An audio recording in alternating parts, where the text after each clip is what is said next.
pour laquelle il voulut l'épouser. Ce vestige ou signe de lumière provient du heurt de la lumière qui irradie du royaume paternel vers le royaume maternel, et dont résulte cette fulgescence, de sorte qu'elle sortait de la vertu du règne maternel et se trouvait sur le territoire de Caïn qui, à cause de cela, voulait l'épouser. Au point de vue du droit, elle n'était pas faite pour lui, car d'abord la victoire, la gloire et le fondement de la mer étaient seuls entrés dans la tête du microprosope, et alors le royaume de la mer était entré et y avait constitué l'unique jumelle, de sorte que l'entrée du fondement et du royaume de la mer dans la tête du microprosope représentait pour ainsi dire la notion de Caïn et de sa jumelle.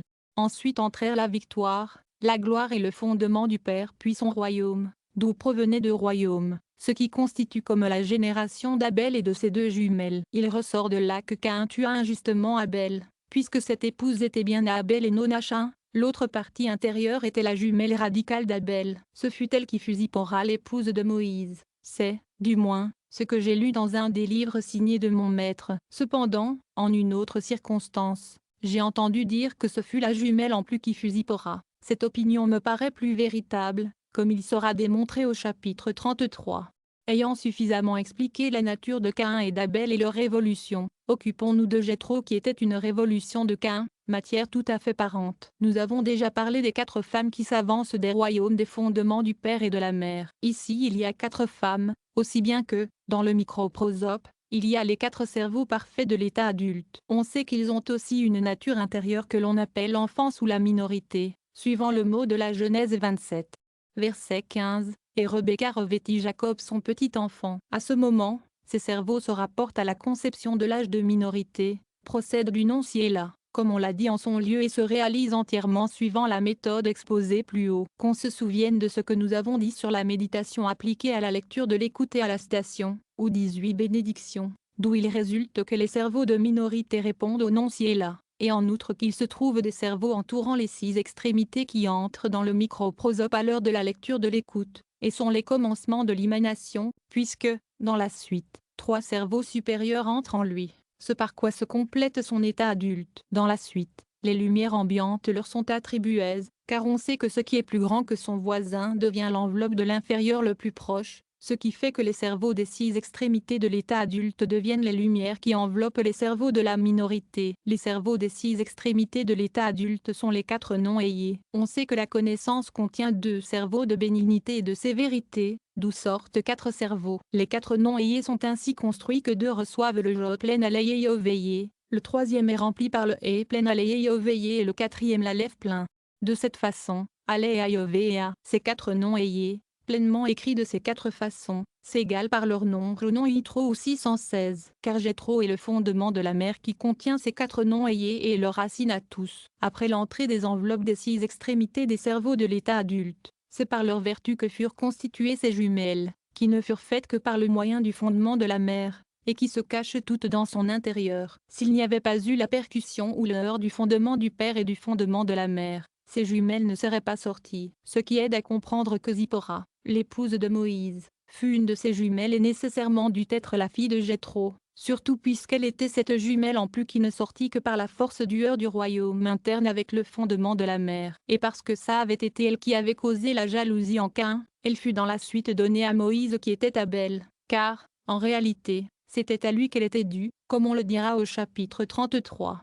Il s'ensuit que dans Jéthro il y eut une double lumière, d'abord la lumière qui entourne la minorité, et alors il contenait tout le fondement maternel, et la lumière de l'état adulte. Et c'est sans doute pour cela qu'il a 2 noms, Jéthé et Jéthro, Jéthro se rapportant à la minorité et Jéthé à l'état adulte. Je dois dire toutefois que je ne tiens pas cela de mon maître. Je suis ici en proie à un doute. Les enveloppes de la minorité sont-elles les mêmes qui dans la suite deviennent les cerveaux des 6 extrémités de l'état adulte? Où en sont-ce d'autres? Il me semble que l'on doit dire qu'elles ne sont pas les mêmes, mais seulement le mystère des 4 enveloppes de ces cerveaux des 6 extrémités de l'état adulte, qui sont les 4 non-ayés comme on l'a dit plus haut, et appliqués en outre à la méditation de cette bénédiction. Que béni soit le nom de la gloire de son règne dans le siècle et dans l'éternité. D'où l'on voit que ces voiles ne sont que les enveloppes de la minorité, mais non pas les cerveaux eux-mêmes. Chapitre 28. Nous avons dit plus haut que Caïn et Abel avaient leur lieu dans la racine des aisselles du microprosope, c'est-à-dire dans la notion de la connaissance, qui était descendue en cet endroit, de sorte que Caïn procédait des sévérités de l'épaule gauche et Abel des bontés de l'épaule droite. Apprenons maintenant que dans les 4 systèmes de l'émanation de la création, de la formation et de la faction et dans toutes les 5 personnes de chacun des mondes, l'épaule gauche désigne toujours Caïn et l'épaule droite Abel. Sachons aussi que dans les mondes inférieurs ces épaules sont appelées bras gauche et bras droit. Mais dans le monde de l'émanation, les bras de chacune des personnes ont la nature d'elle, car outre les bras on y trouve des plumes, comme aux animaux, et on y reconnaît distinctement le membre et les plumes. La véritable nature de Caïn et d'Abel qu'on appelle Néphesh émanative. Chapitre 22. Dans le monde émanatif, se divise en 2 parties dont la première est le membre de l'épaule, qu'ici on appelle aile, parce qu'en elle on retrouve de la chair, des vaisseaux et des os, et dans cette épaule, qu'on nomme aile, des plumes se trouvent fixées. Toute âme qui procède de Caïn ou d'Abel a sa racine et son lieu dans ces 2 parties, le membre de l'aile et ses plumes. Quant à ces psychés qui sont de l'épouse du royaume de la psyché émanative, nul qui soit de cette racine peut au premier tour dépasser ce lieu, mais dans d'autres révolutions elles peuvent monter jusqu'aux bras et aux ailes du longanime émanatif, où sont les 2 aisselles.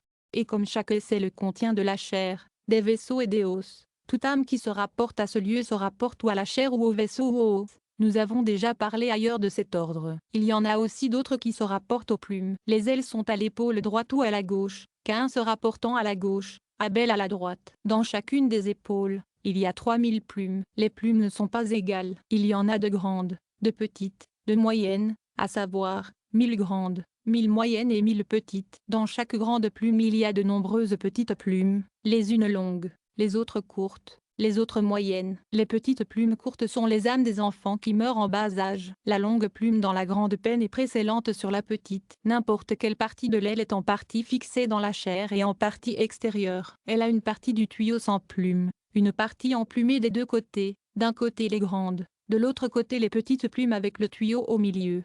Aussi bien toute plume a un petit tuyau d'où naissent des plumules et de plus dans la racine une goutte sanguine qui donne la nourriture et la vie à l'aile.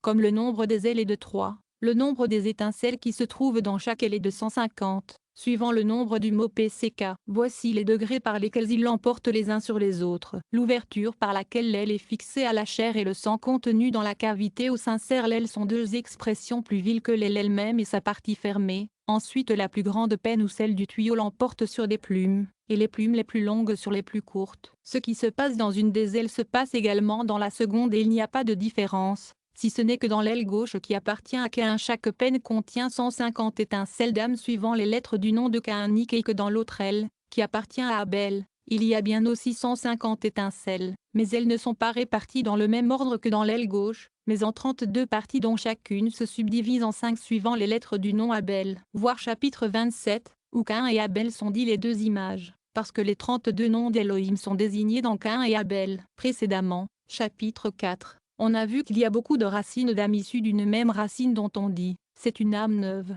L'épaule gauche de Caïn et l'épaule droite d'Abel sont dites chacune une grande racine parce que les racines qui sont en elles, sont très rapprochées, chaque peine en qui on trouve 150 étincelles est dite petite racine. Toutes sont égales dans une âme une, et si une seule étincelle manque à la restitution, elles se trouvent toutes en déficience jusqu'à ce que le nombre de 150 soit entièrement achevé. Il n'en est pas de même dans d'autres peines bien que toutes soient une racine unique. Je dois ici découvrir quelques particularités, suivant ce que j'ai appris de mon maître. On a déjà dit que chaque aile a en soi 3000 ailettes, peines, et que chaque ailette est une racine, que dans chacune il y a 160 étincelles principales d'âme dont je dirai en quel lieu elles se tiennent. Il faut savoir en effet quelles sont les plus sélectées de l'espèce de Caïn et qu'elles procèdent de la notion émanative qui existe dans la faction jusqu'au règne émanatif, bien qu'elle puisse monter au plus sublime hauteur, savoir, jusqu'à l'épaule gauche du macroprosope, nous n'en traiterons pas ici, et nous ne nous étendrons que jusqu'à l'épouse du microprosope que l'on appelle la psyché émanative et que Adam transmit héréditairement à Caïn lorsqu'il l'engendra. Parmi les 1000 grandes peines qui se trouvent à l'épaule gauche caïnite il en est une qui a 190 âmes. L'ouverture qui est le lieu où se fixe l'extrémité de cette peine est l'âme d'Abaja amoréen qu'on appelle Nachman. Quant au sang qui se trouve dans la cavité il est l'âme de Rabbi Bar Shami. La partie d'en bas du tuyau fixée dans l'ouverture à cause du sang qu'elle contient se divise en une partie droite et une partie gauche. La gauche est le prophète Samuel. Sur la droite on ne m'a rien appris. La partie nue du tuyau privé de plumes et de sang est l'âme de Zéchia roi de Juda. Le tuyau s'étend ensuite au milieu des plumes. Une partie du tuyau, celle où se trouvent les plumes les plus longues, fut l'âme de Rabbi Akiba, d'où l'on voit que Rabbi Akiba eut un grand rapprochement et une grande parenté avec ces deux plumes, en ce sens qu'une telle partie, n'importe laquelle, qui soutient des plumes avec ses plumes, est aussi parente que cela peut se faire. Je ne sais plus rien sur les autres particularités de cette peine. Dans cette aile il se trouve encore une peine plus grande que celle dont nous venons de parler, dans laquelle sont les âmes de Juda et Ézéchia, fils de Rabbi Shija, mais je ne sais pas à quel endroit de la peine se trouvent ces âmes. Je ne sais même pas où se trouve cette peine.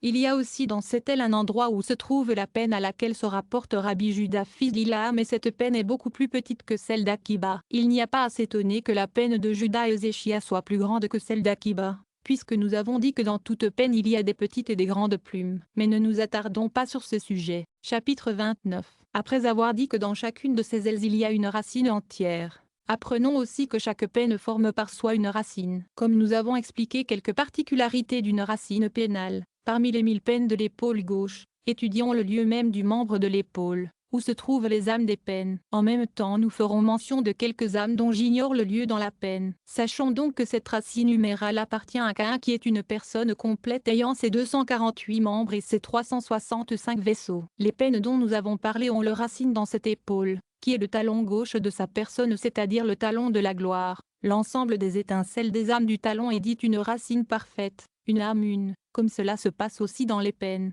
Mais, dans ce talon, les âmes dépassent le nombre de 613, bien que dans chacune des peines il n'y ait pas plus de 150 étincelles. Mais cela n'a pas d'importance, car il n'est pas besoin que toutes les 613 de l'âme du talon soient dans une peine. Celles qui se réunissent dans une peine ont en soi une plus grande parenté que les autres des 613.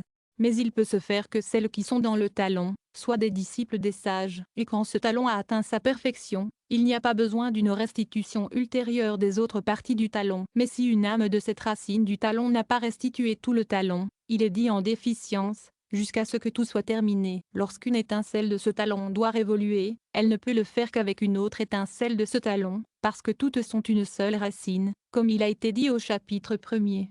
Que l'on ne s'y trompe pas lorsque l'on dit que tant d'hommes ont eu leur lieu dans le talon, car il faut savoir que le royaume s'appelle toujours talon. Il est dit en effet dans le Zohar, celui-ci est dans la victoire et elle-même est dans la gloire, c'est-à-dire dans sa fin qui est le talon, comme il est dit au chapitre 22. Et ce talon dont nous parlons est le royaume de toutes les personnes de l'épaule sudite, car le royaume a son lieu dans l'extrémité du pied gauche qu'on appelle la gloire et où se trouve la notion de l'épouse. Nous avons déjà exposé auparavant que dans la totalité de l'épaule on trouve les 60 myriades d'étincelles. Le talon, lui, est la racine unique des âmes, des 70 racines contenues dans cette épaule. C'est pourquoi dans les suppléments au folio 113 on trouve en annotation les paroles suivantes. Il s'en va, vagant et fugitif, dans les 60 myriades de générations à cause du sang de la semence de son frère répandu dans les 60 myriades. Et celui-là est Caïn qui procède de l'épaule gauche, tandis qu'Abel est de l'épaule droite, d'où il ressort que dans aucun membre on ne peut trouver moins de 60 myriades d'étincelles. Donc dans ce talon il y a 613 étincelles et lui-même seul est une personne, et lorsque les gouttes descendent de ce talon et s'avancent à travers le fondement en une union mystique, quelquefois se produit Jacob, dont le nom Yaakov vient du talon, quelquefois Rabbi Akiba qui a les mêmes lettres Akiba et quelquefois Akabja, dont le nom se compose aussi des mêmes lettres Akiba ou d'autres cas semblables. Apprenons que Ézéchia roi de Juda eut son lieu dans la tête de cette personne qu'on appelle le talon. J'indiquerai dans leur ordre une partie de ceux qui furent enfermés dans ce talon. Ensuite j'écrirai sur le reste dont je ne connais pas l'ordre des degrés car je n'en ai rien entendu dire à mon maître. L'ordre de la racine du talon suit leur excellence, et leurs lieux sont les suivants. Le premier est le prophète Samuel, ensuite Ézéchia roi de Juda, puis Jochanan fils de Zakkai, ensuite Abajah. Et ceux que je cite dans cet ordre sont ceux dont j'ai appris l'ordre de cette racine. Caïn, Caïnan, Iubal, Mahalaël, Yabal, Lamech, Issachar, Shéla fils de Juda, Nadab et Abihu, Pincha, Korak, Dathan et Abiram, Jéthro, Nakashon, Nathanaël fils de Zuar, Anathiel fils de Caïnan, Charmi père d'Achan, et Békénite, Mephlal, Shezemja, Chevet père de Soko, Jesba, père de Echtama, Jishbi le Shimite, Shamgar fils d'Anat, Samson, Elkana, Samuel le prophète, Abihu fils de Samuel, Isaïe père de David, Abikaï fils de Zorudja, Shima, Ashija, Élie après la mort d'Élisée le prophète, Hiel de la maison d'Élie, Jonah fils d'Amitai, le roi Ézéchia, Manassé son fils, Abia fils de Robam, Doek, Aïtrophel, Naboth de Jizréel, le prophète Ézéchiel, le prêtre Uria, Sékarja fils de Jabarak Jahu, le prophète Nahom, Misham Orashtit, Narbi Jahu fils de Yekoniaou roi de Juda, Anani fils d'Eljoani, Anania, compagnon de Daniel, Eliou fils